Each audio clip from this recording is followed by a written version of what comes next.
Howdy, and welcome to the TokenCon panel for Red Dirt DnD. Yay!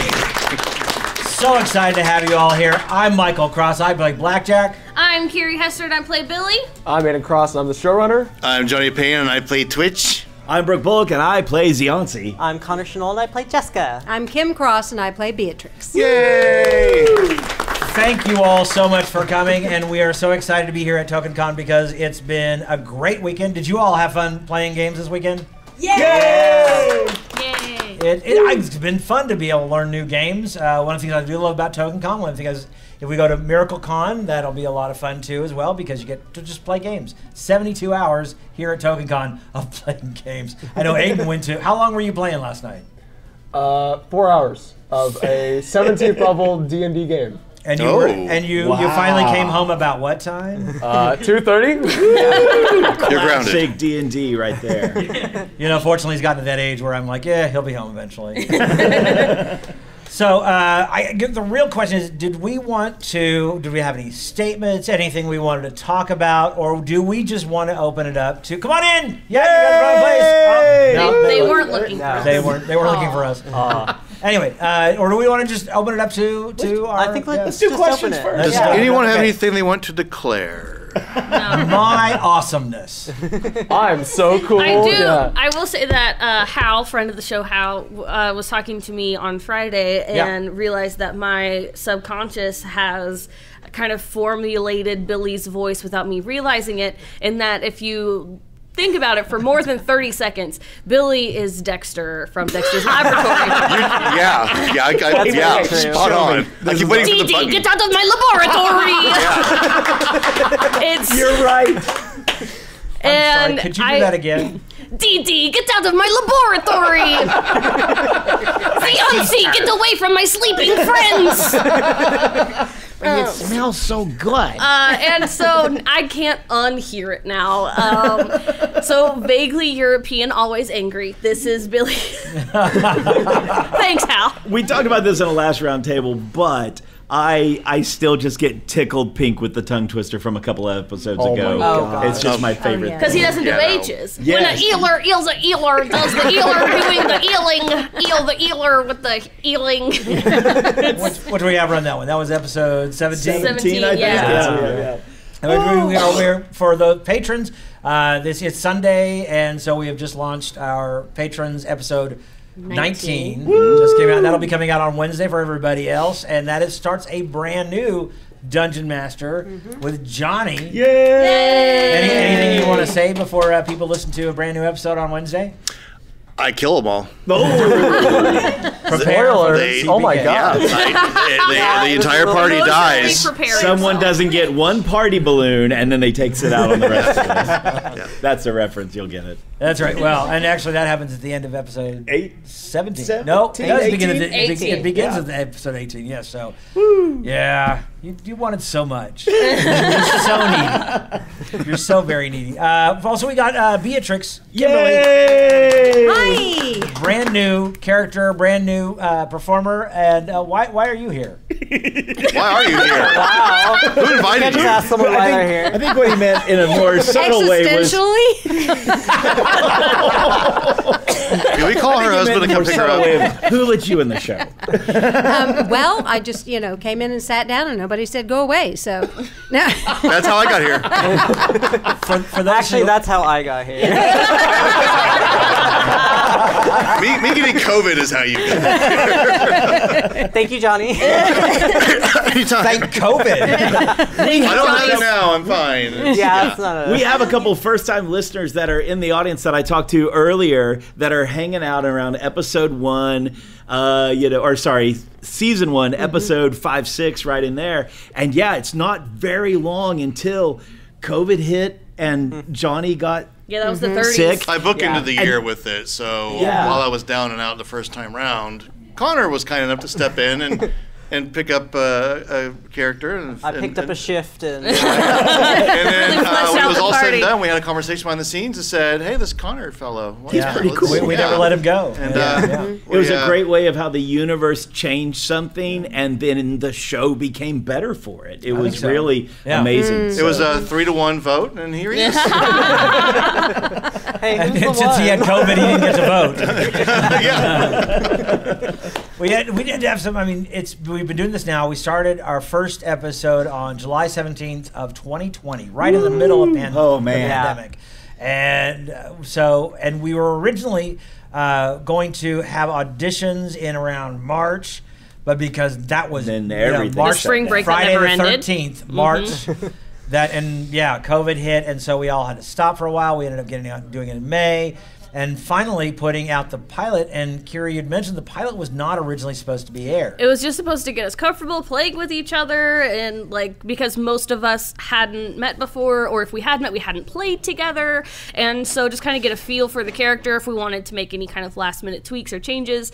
But the pilot ended up going so well, and the chemistry was pretty instantaneous that Michael went ahead and just zhuzhed it up and put it out. Once I started editing it, it felt really, it's like, okay, we can do this. We can tighten it up. I think it was almost an hour and 45 It was minutes. very long. Brought the pilot down to about 50 minutes. And because I don't want there to be a lot of pauses in your show. When you're listening, because there are pauses in a D&D game no matter what. Yeah. Because there's time to figure out what your bonuses are to attack. There's time to figure out what it is you're actually going to do. There's time to do math. Yes. And I wanted to take all that out, and it really, once we did that, it got down to 50 minutes, and I thought, well, let's just add a little bit of music.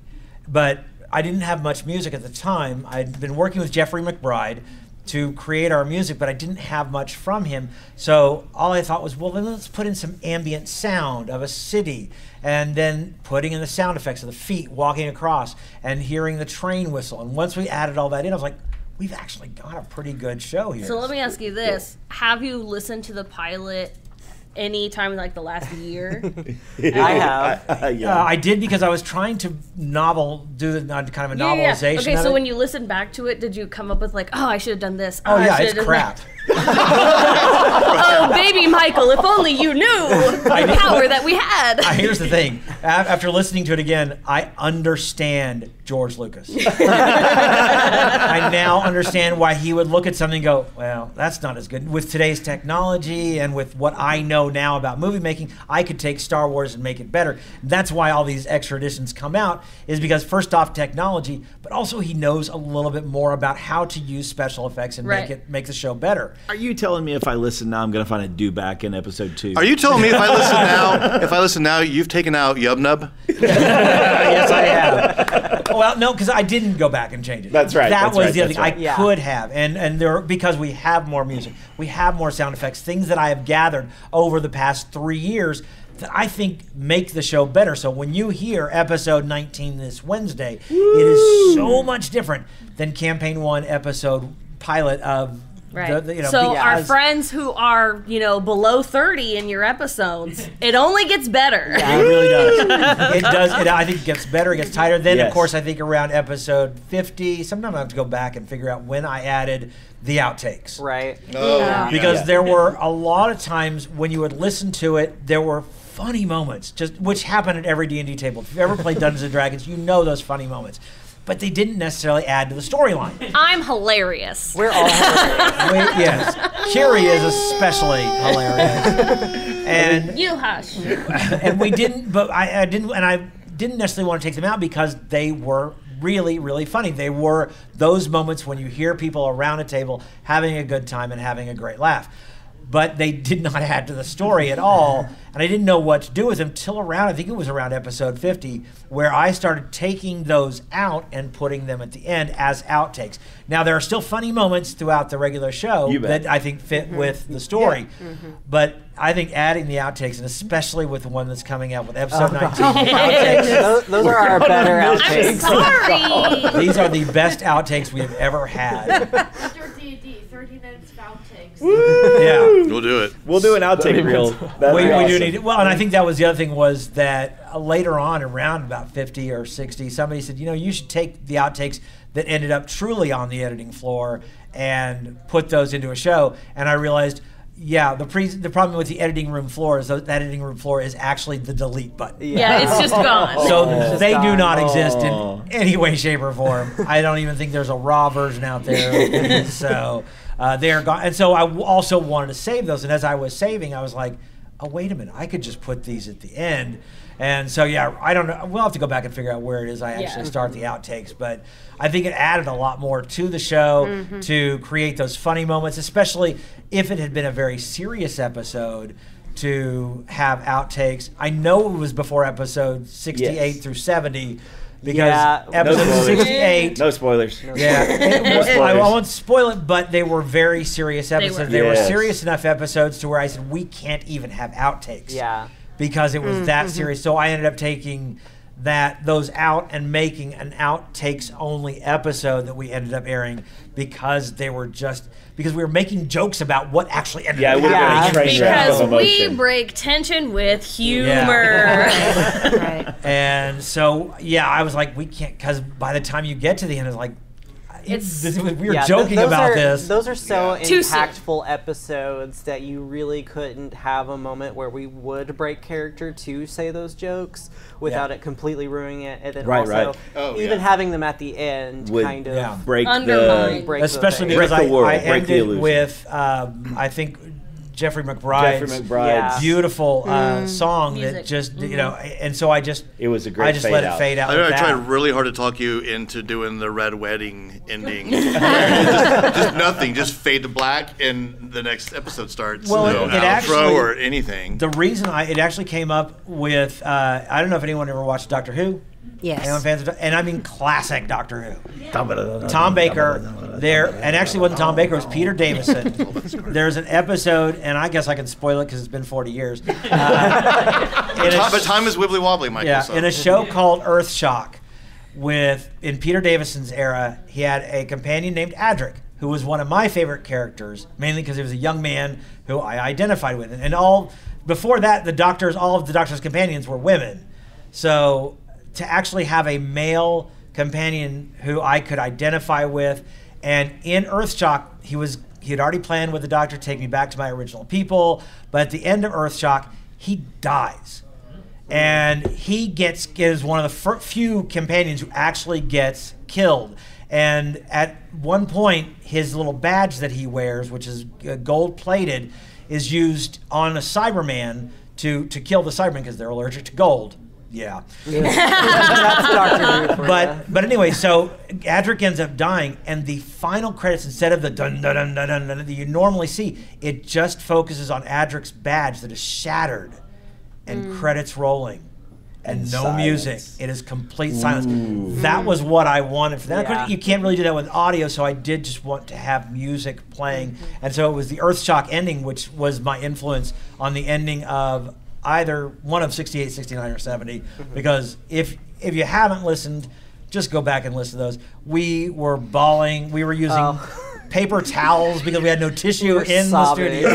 We were using paper towels to clear off our nose and stuff. So, yes. No spoilers, but do go back. And I'm kind of jealous of the people that get to see it for the first time. And hear it. Yeah. You're on such an adventure. So. Contact us, talk to us, send us emails, call us on the Google phone. Weirdly enough, we love to talk about what we do. Michael? So I want to say something real fast about the outtakes. So I didn't come in as a player until fairly recently. So I loved listening to all of the first campaign. When you're listening, you get to know the characters. But when you're listening to the outtakes, that's when you get to know the players. Yeah. And that's why I was so excited that he started putting in those outtakes, because then you get to hear that personality behind the person who's playing the role that you're so interested in. Yeah. Did you hear that? I got personality. You got personality. You do. You've got personality. Personality.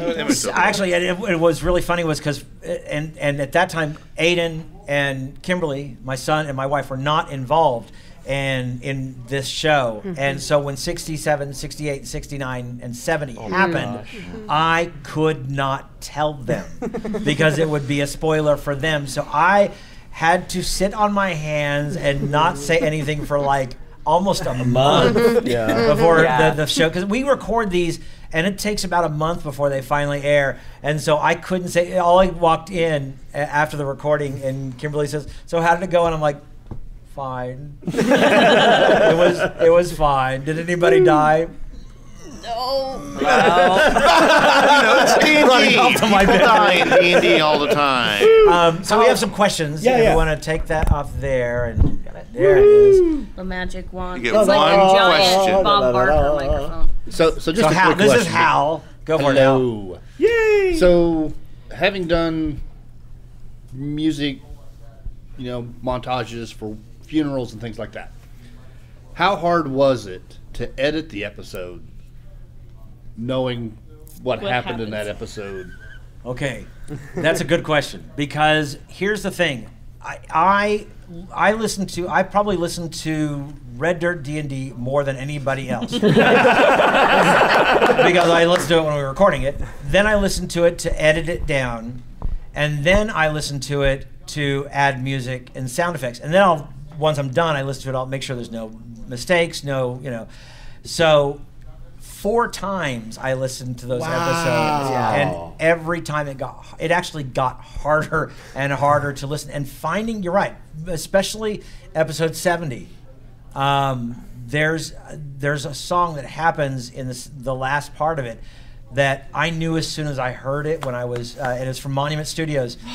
When I was listening to it, I was like, this is the song, and it was making me cry before I put it in, and then once I put it in and set it to where it fits so well with that scene every time, and I had to listen to it over to make sure that sound worked and everything. Because the one thing about music is you want that music to be heard easily, but you don't ever want to drown out your players while you're making that sound. So I had to make sure that when it swells, that either I have edited out the players so that there's that sound to allow it to swell, or that I bring it down enough to where it's not drowning out the players. And so every time, and I was bawling every time I listened. And again, had to do that without being able to talk to these. Because no emotional support. Yeah, if there's something going on in my life, the 2 people I'm going to talk to it about is, first off, my wife, and if there's something going on in Dungeons and Dragons, I'm talking with my son. See, this is why you need a third person who is neither involved in Dungeons and Dragons nor married to you. No, that's why I need to bring them into Red Dirt. There are no more spoilers. They're in on it the whole time. So we've got a question. Yeah. What's your name? My name is Shyla. I actually Shyla. happen to have 2 questions. Great. The first question is involving the music. I haven't had a lot of time to experience Red Dirt D&D. I was wondering if you had the, or if you were considering making a playlist of the music itself. There used to be a playlist. Now, Jeffrey McBride, who does our wonderful music, especially at the very beginning, he put on on YouTube a run of it, and unfortunately, Jeffrey's had some health issues, and so I think he took that off because of that. I'd love to do a playlist again of his stuff, but I'd have to get permission from him. I think that he is not necessarily wanting to get it all out because of his issues that he's going through. And the rest of it is actually, it belongs to like Monument Studios, and I'd love to, but it kind of belongs to them. That we have permission to use it in the show. But that's a really good question. I would love to, but I don't think right now we can until we start originating our own music. Michael, maybe we could, instead of saying, here's the music and a button's clicked and they can hear it, could we just put out a text list of Monument Studio has these songs that we've used? I don't know if there's a place to listen to it outside without having to of buy it Monument from Studio. Monument Studios. Well, I know. So I would love to. I just right now the music doesn't. It belongs to Sirenscape, Monument Studios, Tabletop Audio. If Tabletop Audio is a great one. If you go to tabletopaudio.com, you can hear a lot of their music and then I've got permission from all of them to use it. But since they already have their own stuff that they sell, I wouldn't want to step on their toes on that. That gets into weird copyright issues. But it's a good question. But that's a great question. And if it ever comes back out, or if I ever get permission to take what Jeffrey used to put out, maybe we can put out something that's just, I think that's a great idea for that's just a good Jeffrey idea, stuff, because Jeffrey stuff is so beautiful. Right. It's just absolutely gorgeous. And your second question? My second question is, what is each of your favorite episodes? There we go. Let's, Johnny, do you want to start with you over on the edge? Oh, geez. We can start with someone else if you No, want to yeah, take which on campaign? Either one. Hey, your favorite episode. You're in one, right? One You're or in campaign one. two? Season 1, but I will take minor spoilers. I mean, there's a couple, and they've kind of changed over the past year or two. In campaign 1, I really enjoyed the dinner with the mayor episode 6. I think where you're at right now. I think that was a very defining episode for some of us, not necessarily all of us. Since the last time this question's asked, there's an "I love you" coming somewhere that was just a fun time to be had. I just can't quit you, Anonymous. And the I think you broke Johnny. Sorry, he just wanted to say something. I tried to stop him. Mockern was feeling left out. never stop Mockern. The second campaign, it has to be the beginning of Michael Cross's run in the DM chair. Yes. Yeah. How about you, Aiden? From campaign 1, of course we were just talking about this. Probably 68, I think it was. 68, 70. So for context, once again, he didn't tell me about this. He didn't tell me what was going to happen. So I'm on my way. I used to play football. I'm on my way to a football trip. On my way to like oh no, game, listening to manly football and trip. and so this thing happens. This thing happens, and I'm sitting there and I'm like, oh my gosh, and I start crying. I'm on the way to a football game. I gotta go play a football game later. And I'm crying over your here. mascara's running. It's called grease paint. It's called grease paint. Okay, I don't know. What a way to get pumped for your game. I know, right? Right. Some people listen to death metal. Aiden's listening to the saddest run of episodes. But at least you have a battle cry now, you know. That's right. Right. For Frodo. For Frodo! And then for campaign 2, Michael Cross's episodes were some of my favorites, but I really enjoy Kiri's a lot. Yeah. We had a lot of fun Kiri's coming up was with fun. that. We had some meetings for that. Because I'm not great at writing D&D. You will be. I'm But great at you will be. great We're at all ideas, making it to where and we Aiden will says, be. "Here's how we're gonna mechanically make this work." But they're great ideas. I mean, they work perfectly in the game, and you know, just with a little bit more polish, you could do that easily. So. Yeah. I think my favorites are around episode 30, where some big poppy stuff happens, and then again late in the season, there's a really great moment on the ship deck. That is what I will say. There's a nice quiet moment that is really, really great. And then in campaign, in season 2, Billy's best day. That's gotta be, getting the final blow on the boss, getting his sword in the stone and Mudman. It's just a great day. It's a great You're day, welcome. Billy. Everything's coming up Billy in that episode, yeah. We've obviously mentioned 60, 68, 69, 70. Fantastic. It was such a beautiful moment for all of us.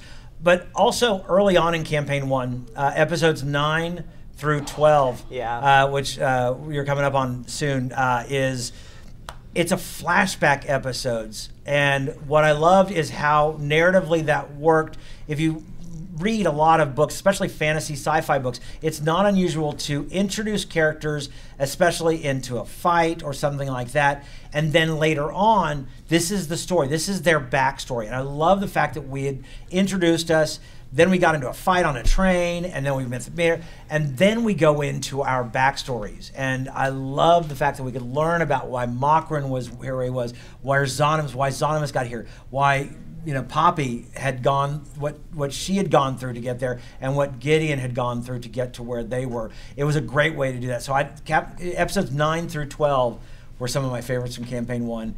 Campaign 2, even though I wasn't in my episodes, which we just finished up the run of, that was so much fun. To be able to take a classic television trope and I didn't think I'd ever seen this in D&D before, and sitting down with Aiden going, how do we make this work?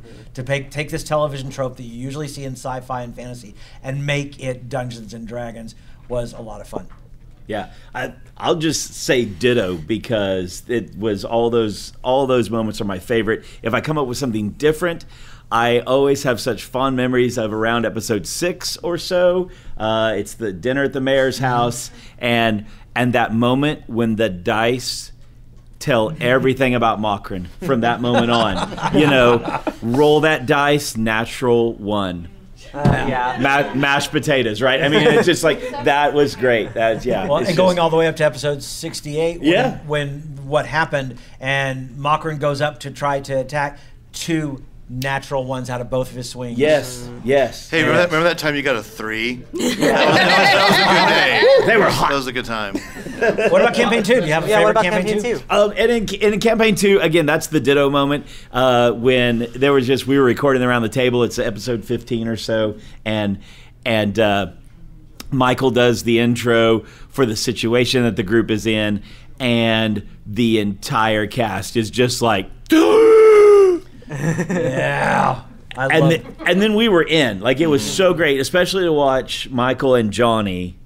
Just their acting chops came out, and they just, they were holding hands. Do you trust me? Yes, let's jump. And then it was That's awesome. exactly what it was. Yeah, it was great, especially, I mean, seated right there. It was the reverse corners of the table. And yeah, we just got right in there, and I was like, we could sit back and we can, there's so many things went through my head, and I just leaned into it and became the character, and just, you and I just had that great back and forth. It was awesome. Connor. So I've always said the Mesa arc has been my favorite. Just the very beginning of when we get to the Mesa to the very end where 70 ends, like, that has always been my favorite. It's a great moment. But now that we've finished campaign 1, I honestly think the last episode is my favorite. Nice. Because, like, you just have such great moments out of each of the characters that you've grown to love and cherish, hopefully. And, like, decisions were made that really were impactful. Campaign 2, I am partial to my own, but which were one of goblins. That's all I gotta say. Goblins. Shiny moon. I really had a lot of fun. Yeah, I really had a lot of fun coming up with the weird sword in the stone. But it's not a sword. It's whoever looks at it. It's a different kind of weapon, because I was just like, let's just have some fun. Why not? And it also was left it open for whoever grabbed it. I don't know who's gonna get there first. Yeah, I like how Blackjack just sees this invisible sword being swung around. There's nothing in Billy's hand. And you have, like, blood is actually. It's still a slashing weapon. How are you doing that? But then coming up in Johnny's, my character Jaska has a really nice moment, and I really cool. loved that was acting another that out and really loved playing that. And it was also another Michael and Johnny. Hey, we gotta get this done. Johnny looking at me and going, Michael, can you do this? I'm like, we'll do it. Yeah. Spoilers. Watch spoilers. I was also going to say the Genevieve at the window. If it's episode, it would have to be 16. 16 maybe. And it's episode 16. And I said, okay, you're in a room, and Connor goes up and talks to somebody that I had no plan for. Okay, let's just make this up now, whoever it is. And we had such a nice little conversation. I know. Improv kind conversation. Of creepy little conversation. Kind of unnerving. It was but a lot also creepier with the sound effects. I don't remember if it was an outtake or someone actually said it in the room, but what was the comment of, my choices were this table who was doing this or the person who just kept counting to 9? That was Kim. Beatrix's first there you go. Yeah. So, Beatrix, Kimberly, do you have favorite episodes? Well, okay, from 1, and anytime Poppy got to come into herself a bit more, I was always so cheering. I mean, even when she was like cutting that hair, I was like, that was, and honestly, just the Foley business. Every time Connor went anywhere, And I got to listen to those little tiny feet running, and and it makes me giggle every time. And I'll go back and listen to it again. Just Billy's feet make a very similar Yes, flap, they flap, do. flap, flap. They are the exact same sound effects. They are. It is super, super fun. Yeah. Do you have one for campaign 2? I loved everything that Carrie was running. I really got into that story, and part of that is jumping back into 30 years and teaching fairy tales and whatnot to the kiddos, and I was like, I just kind of fell into that. The Thumbelina very easily. So good. Yeah. My frogs. Oh no! The frogs are stinking hilarious. No, blow flip. I shall avenge the names. Oh man.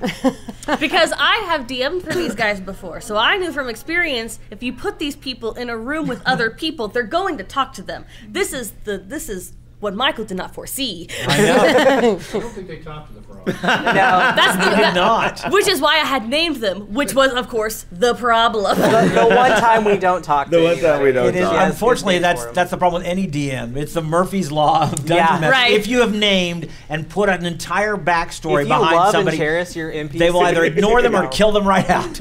Or then if you haven't done anything at all, they're going to want to know their name and backstory. Right. Or sometimes Like you just the come up lady with at the the window. wrong name. And they become a Pokemon. That's coming up. Spoiler. Pokemon. Who else has got questions? Rachel had a Billy's question. got Billy. Rachel.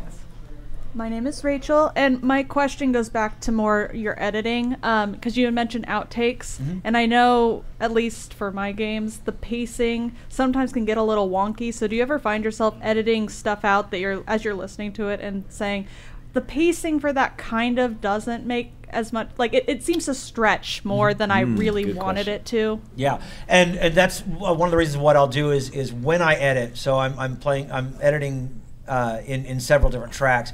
I will take it out and I'll put it in outtakes, and if I feel like it's and that way it's kind of sitting there. I don't. Previously, I would just delete them, and I put them in the outtakes. So that way, if I feel like it needs to come back in for storytelling purposes, I can. And then once I've got it all edited, and I realize, it's still 50 to 55 minutes, then I'll usually go in and go, okay, that's not necessarily good. Maybe I can put that in outtakes, or because pacing is so important in this kind of a show. When you want it to only last 30 to 35 minutes without outtakes, without just the story itself, and you're right, unfortunately sometimes the pacing doesn't always work, and it's really hard when we're doing shows like the Secrets of Monster Island, where you can't edit video, but editing audio is so much easier because you can take it out and no one ever notices, or just take out little bits and pieces of it and then scrunch the whole thing back together. Pacing is so important when you're trying to put together a show like this. But so I'll keep it and sometimes maybe put it back in, or sometimes realize that even after I haven't taken it out, it needs to be taken out. There's a walking scene that is coming up that I'm still editing, that I'm like, sorry. I haven't edited any of it, but I'm like, some of it's gonna end up on the floor because Walking and talking up. Yeah. Billy does not apologize. Because Billy does bring up a whole bunch of. Let me ask you this question. Okay. We decided to play 21 questions. There was a reason we needed to, what was the book that Billy legit. found? Oh, Billy read an article in Cosmo about 100 questions to ask on a first date. Yeah. He can't read, but someone read it to him. Listening to the audiobook. Listening to the audiobook. Yeah, but pacing in your own games, you kind of just pick that up as you DM and like stuff like that. Is like you just pick that up over time and like try to move people along. But that's also one of the joys in being in the medium that we are in, is that you, the listener, sometimes don't foresee us leaning in and be like, hey, guys, I just need you to go with me on this. Yeah. Right? Yeah. Or even moments where... Or, hey, guys, it's just a door.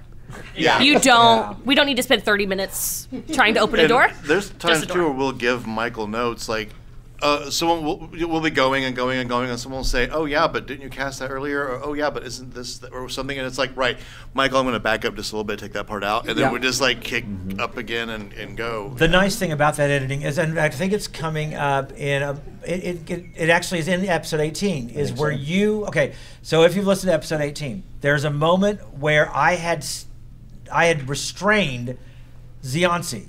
And my DM brain, for some reason, because there's so many things going on, I went stunned. So I said, okay, you're restrained, you can't take actions or reactions. And then we realized later, oh, wait a minute, he's just restrained. You're just at a disadvantage. You can still attack. You can do all that kind of stuff. So I said, if you want to attack with your bow, and he said, no, I dropped my bow. But I took that and actually put that back into his space in the initiative. So we'd already gone past it, but it's like your move. Okay, so we'll go ahead and have your turn right now, and then I could edit it. The beauty of audio editing is that I could just take that out, and the beauty of the fact that we now do it digitally, and I'm not using razor blades and masking tape, which is the way you used to do it. You used to actually cut, tape, cut, such a pain. And it's running it back and forth on a reel to reel. Yeah. The beauty of it's exactly why it's cut and paste. Exactly. But now with digital, it's just easy to take it out. So yeah, there are times when I will actually go back, and if I feel like something is in a different initiative order, I can say, oh well, let's go ahead and put that back in, so a listener never knows. So you guys all got, well, and everyone who's listening right now, you all got to know what happens in episode 18. So when you hear that, see if you can catch that moment when Xianxi is actually restrained and he fights with daggers. That actually happened after the bandits had already attacked. So a little bit of a spoiler there. Yeah. So. Any other questions? Questions?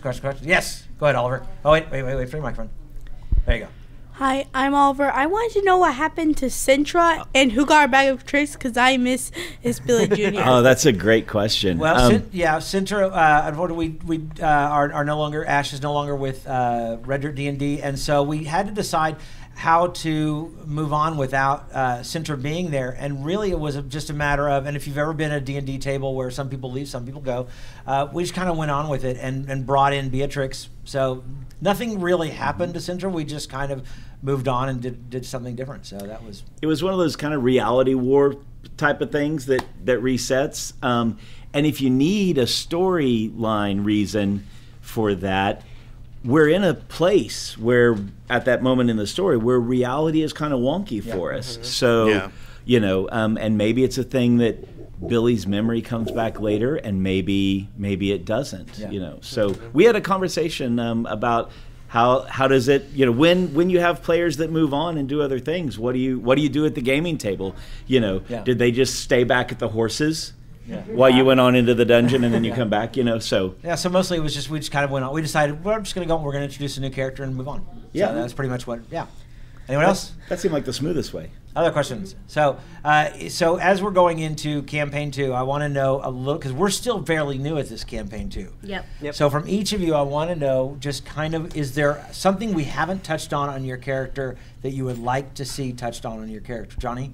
I already... For Twitch. Come on, Michael. Some really big Twitch PowerPoints or story points that he can't talk about yet because they're out. So, I mean, I love planting seeds, especially involving backstory stuff. Your key is a seed. What? Anyway, keep going, John. I don't know what just happened. Sorry. I was with you. My key is a seed. The key is a seed. The key is a nut. Which is a seed. Is it seed? Okay. It's a legume. Johnny likes. Let's go back seeds. to the So the point is yes. So when I was in the DM chair, I kind of like laid some breadcrumbs for possibly the DMs past me to follow. To bring in some of that story. What was the question, Michael? Is there something on your character you haven't touched yet that you would like to see touched? That I haven't touched. It's a spoiler. Yeah. I know what you're talking about. I know. I don't want to really spoil. For those of you who don't know, Twitch was bullied in school.